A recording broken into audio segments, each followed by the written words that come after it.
राहुल गांधी यांनी बोलावलेल्या बैठकीमध्ये उद्धव ठाकरे शेवटच्या रांगेत, आदित्य ठाकरे आणि संजय राऊत यांनाही 6व्या रांगेमध्ये स्थान. हिंदुत्व सोडलं, सन्मान गेला, सत्ताधाऱ्यांची टोलेबाजी. ठाकरेंना 6व्या रांगेत बसवल्यानं शिंदे सेनेचं प्रतिकात्मक आंदोलन. बाळासाहेब ठाकरे यांच्या स्मृतीस्थळी आंदोलन. काँग्रेससोबत जाऊन ठाकरेंनी स्वतःची अवहेलना केली, शिंदे सेनेची टीका. धनंजय मुंडे यांना लवकरच मंत्रिमंडळामध्ये संधी. देशमुख हत्या प्रकरणामध्ये मुंडेंचा संबंध नसल्याचं समोर. जनभावनेचा आदर करून घेतला होता राजीनामा.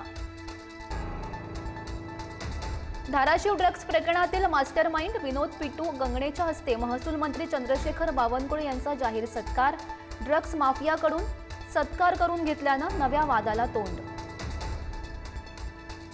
सोलापूरमध्ये आमदार गोपीचंद पडळकर यांच्या कार्यकर्त्याचं अपहरण. काही महिन्यांपूर्वी झालेल्या मारहाणीचा बदला घेण्यासाठी अपहरण करून केला हत्येचा प्रयत्न. राष्ट्रवादीचा कार्यकर्ता अटकेत. अजित पवारांकडून भल्या पहाटे चाकणचा दौरा. चाकणमधील वाहतूक कोंडीची अजित पवार यांच्याकडून पाहणी. वाहतूक कोंडी सोडवण्यासाठी विशेष प्रयत्न सुरू.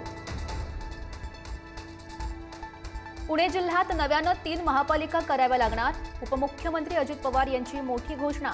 चाकण आणि हिंजवडीमध्ये महापालिका होणार. अजितदादांची माहिती. विरोधी पक्षनेते राहुल गांधी कर्नाटकमध्ये झालेल्या मतचोरी प्रकरणी आयोगाविरोधात निषेध मोर्चा. राहुल गांधी यांच्या आरोपांना आघाडीतील नेत्यांचं समर्थन. भारताकडून व्लादिमीर पुतीन यांना भारतामध्ये येण्याचं निमंत्रण. युद्धानंतर पहिल्यांदाच व्लादिमीर पुतीन भारतच्या दौऱ्यावर येणार. एअर डिफेन्स सिस्टीम S-400 लवकरात लवकर मिळावं, यासाठीही भारताचे प्रयत्न असणार. भारतीय राष्ट्रीय सुरक्षा सल्लागार अजित डोभाल यांनी घेतली रशियाचे राष्ट्राध्यक्ष व्लादिमीर पुतीन यांची भेट. अमेरिकेनं लावलेल्या टॅरिफच्या पार्श्वभूमीवर भेटीला महत्त्व प्राप्त. सर्वोच्च न्यायालयानं ईडीच्या कामकाजावर ओढले ताशेरे. ईडी गुंडांप्रमाणे वागू शकत नाही. नेहमी कायद्याच्या चौकटीतच काम करावं लागेल. ईडीच्या आरोपात दोषी ठरण्याचं प्रमाण केवळ 10%. संभाजीनगरमधील अतिक्रमण हटाव मोहिमेविरोधात आंबेडकरी संघटनांचा मोर्चा. अतिक्रमणधारकांचं पुनर्वसन आणि योग्य मोबदला देण्याची मागणी.